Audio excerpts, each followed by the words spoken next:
चलिए आज की क्लास में हम लोग स्टार्ट कर रहे हैं। जो नेक्स्ट टॉपिक हमारा है, पिछली क्लास में हमने वीबीटी पढ़ी थी, इस क्लास में हम लोग एमओटी पढ़ेंगे।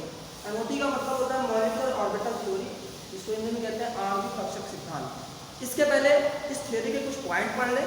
पॉइंट नहीं आते थ्योरी लिखने के लिए, लेकिन जानना जरूरी है। इसके बाद दो सीरीज लिखवाएंगे, उन सीरीज को याद करना पड़ेगा आपको। जब आप सीरीज को याद कर लेंगे तो फिर वो ये जो थ्योरी आपके लिए इससे रिलेटेड कितने भी क्वेश्चन आ जाए आप कर लेंगे। ठीक, तो इस थ्योरी के लिए पहला पॉइंट, बहुत सारे पॉइंट में पहला पॉइंट क्या होता है? पहला पॉइंट बताया जाता है कि जब किसी भी दो एटम, कोई भी दो एटम आपस में मिलके कोई मॉलिक्यूल बना रहे हैं, ठीक है, आपस में मिलकर जब मॉलिक्यूल बनाते हैं तो उन एटम की जो सेम एनर्जी के जो ऑर्बिटल्स होते हैं वो कंबाइंड हो जाते हैं। कंबाइंड का मतलब है मिक्स हो जाते हैं, इंटरमिक्सिंग हो जाते हैं, ठीक है। और फिर उतनी ही मात्रा में नए ऑर्बिटल बनते हैं। तो हमारा हाइड्रोजन का पार्ट भी था, न्यू ऑर्बिटल्स बनते हैं, ठीक।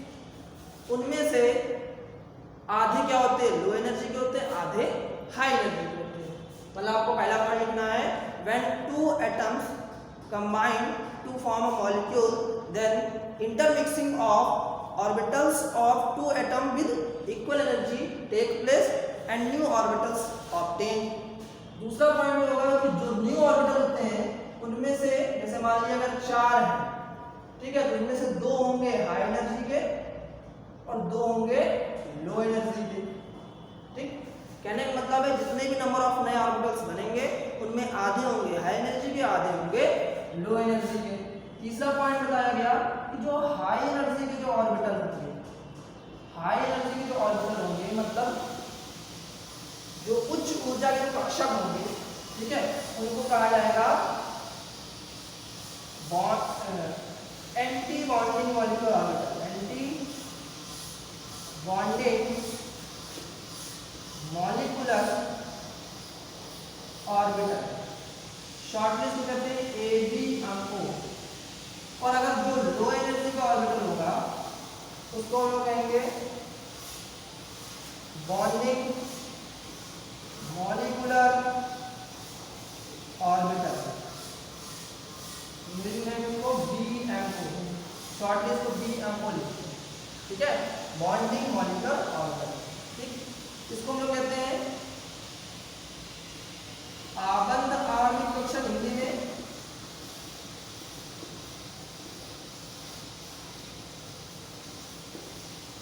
अनाबंध आणविक कक्षक,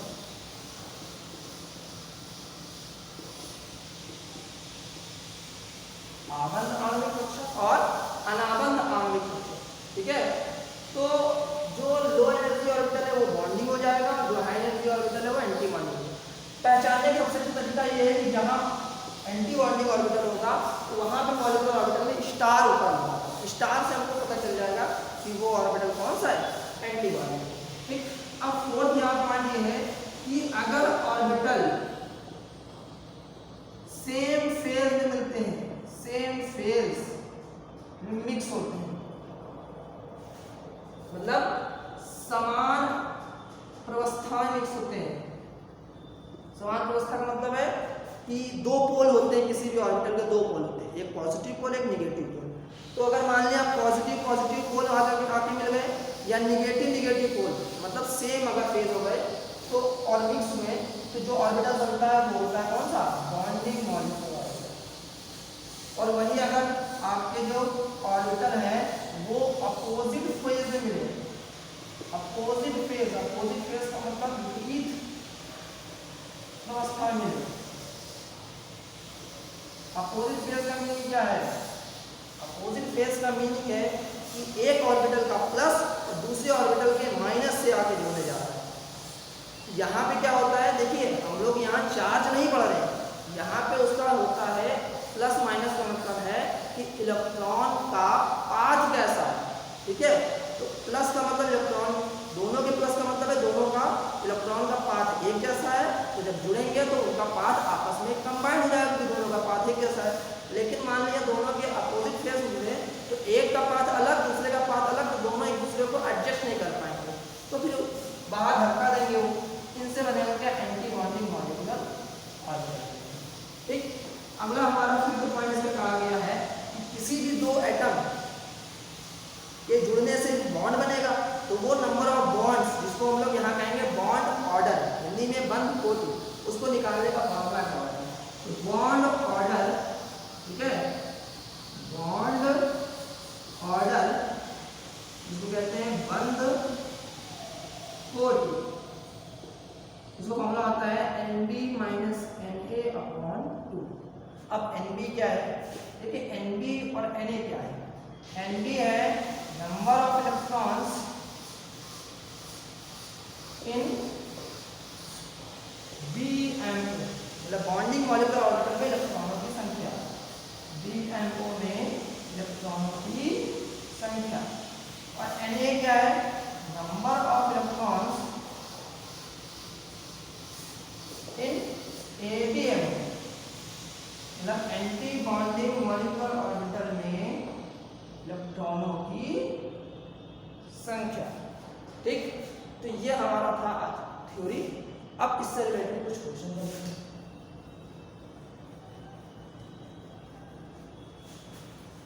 चलिए भैया आगे बढ़ते हैं हम लोग इस सीरीज में।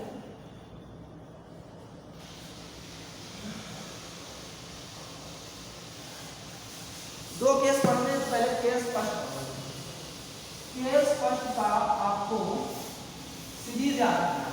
सीरीज होता है sigma 1s, sigma star 1s, sigma 2s, sigma star 2s, पाई 2x,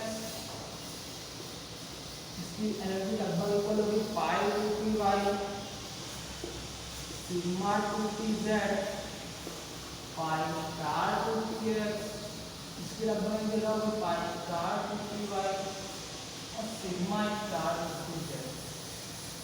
अब आपको लग रहा है ये क्या लिखा है, तो कोई लिखा ये है जिनपे जिनपे लगा बिना स्टार वाले, मतलब जिनपे स्टार नहीं लगा है वो है बॉन्डिंग मॉलिक्यूलर, और जिनपे स्टार लगा है वो हमारे कौन से हैं, एंटी बॉन्डिंग मॉलिक्यूलर।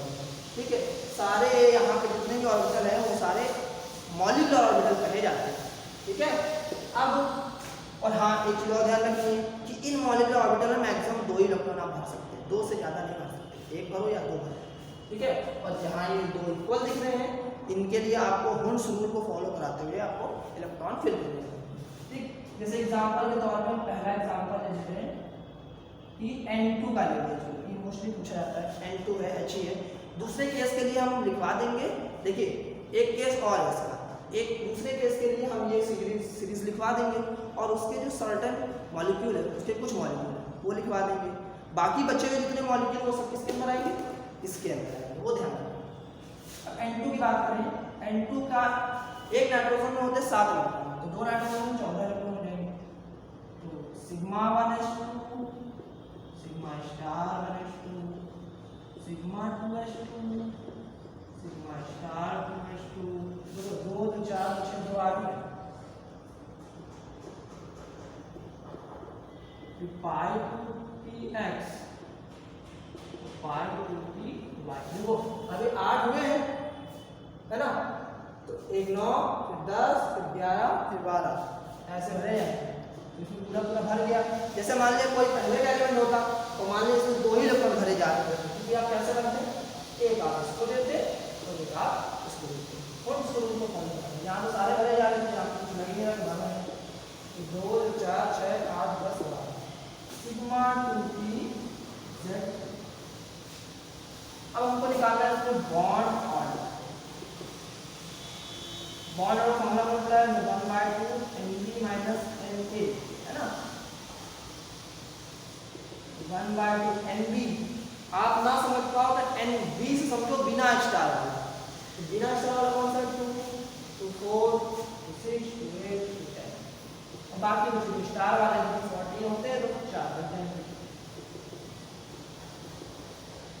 इसका मीनिंग क्या निकला कि N और N के बीच में क्या बॉन्ड पाया जाता है, 3 बॉन्ड पाया जाता है।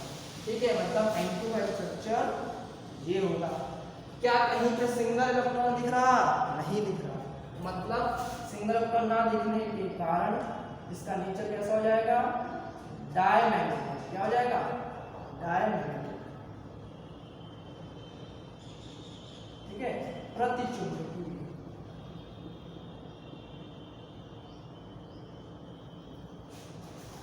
अब इसके बाद अगला चलिए नेक्स्ट एक दो एग्जांपल कर लिए जाए तो जिससे कुछ अच्छा लगे।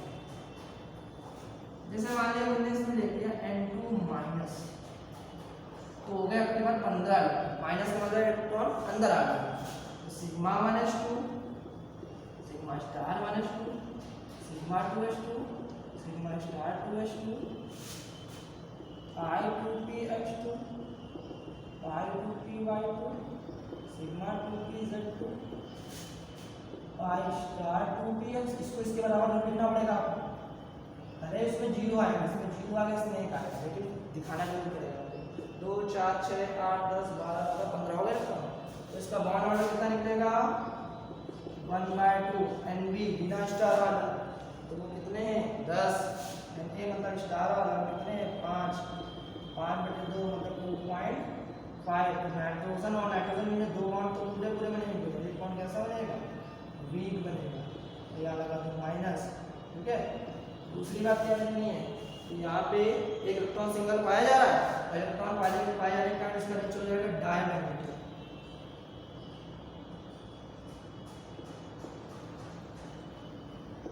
Sorry paramagnetic.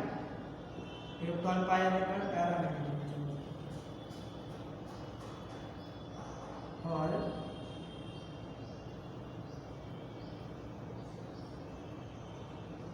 अनुचुंबकीय।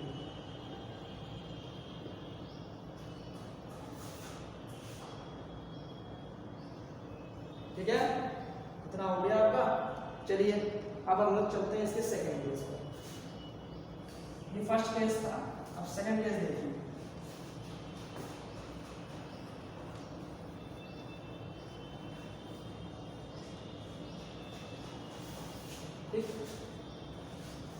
करना है केस सेकंड में कुछ ज़्यादा डिफरेंस नहीं पड़ा। यह केस सेकंड और केस सेकंड में आपको यहाँ लिखना है सिग्मा 2pz और पाई 2px और पाई 2py। मतलब सेकंड केस में होता ये है कि जेड वाले इधर आ जाता है और बाकी 2 पाई वाले इधर चले जाते हैं। बस इतना ध्यान रखना और कुछ नहीं डिफरेंस। इसमें मॉलिक्यूल कौन से आते हैं आपको लिख देता हूँ मैं। N2O2 आता है, O2 माइनस आता है, O2 माइनस आएगा, O2 प्लस आएगा, O2 प्लस आएगा, CO आएगा, NO आएगा, NO प्लस आएगा, नियॉन आएगा, नियॉन 2 प्लस। ये सब जितने भी हैं वो सब इसी में आएंगे। ठीक है, एग्जाम्पल के तौर पर पहला हम बता देते हैं तुम लोगों को O2। अब जैसे अभी हम लोगों ने पिछले क्लास में पढ़ा था VBT में बताया गया था कि O2 होता है डायमैग्नेटिक नेचर का। डायमैग्नेटिक मतलब अनुचुंबकीय, सॉरी प्रतिचुंबकीय। कहने का मतलब है कि उसको हम मैग्नेटिक फील्ड में रखेंगे तो वो अट्रैक्ट नहीं होगा अकॉर्डिंग टू VBT, लेकिन एक्चुअल में पाया जाता है कि वो अट्रैक्ट होता है। इसका मतलब वो फेल करोगे। तो यहाँ पे उन्होंने ये प्रूफ कर दिया। जैसे इसमें 16 इलेक्ट्रॉन हो जाएंगे तो sigma 1s2, sigma star 1s2, sigma 2s2, sigma star 2s2, sigma 2pz2, पाई 2px, पाई 2py। 2 जोड़ो 2 4 6 8 9 10।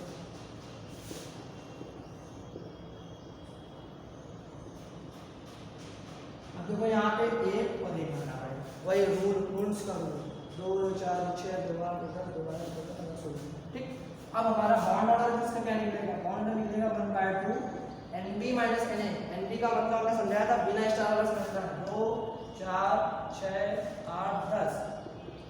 10 में 6 गया 4/2। तो 2 मतलब ऑक्सीजन में कितने बॉन्ड बन रहे होंगे? 2 बॉन्ड बन रहे होंगे। पहला। दूसरा क्या है? यहाँ पे सिंगल इलेक्ट्रॉन दिख रहे हैं, मतलब पैरामैग्नेटिक नेचर। पैरामैग्नेटिक नेचर मतलब अणु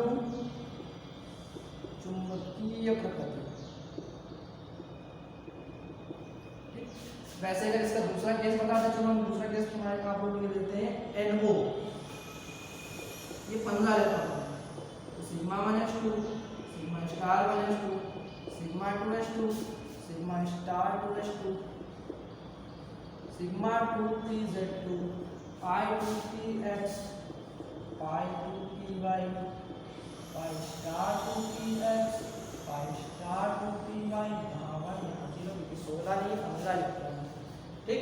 अब बॉन्ड ऑर्डर की अगर हम बात करें तो 1/2 बिना स्टार वाला तो 10 रहेगा, स्टार वाला 5 रह गया, 5/2 मतलब 2.5 का मतलब है नाइट्रोजन ऑक्सीजन में 2 बॉन्ड तो पूरे पूरे बनेंगे और एक बॉन्ड वीक बनेगा, तभी उसको 0.5 से दिखाया जाएगा।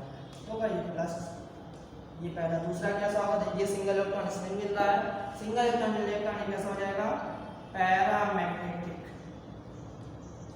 नेचर, अनुचुंबकीय। बहुत सिंपल टॉपिक था, ठीक है, और हो भी गया।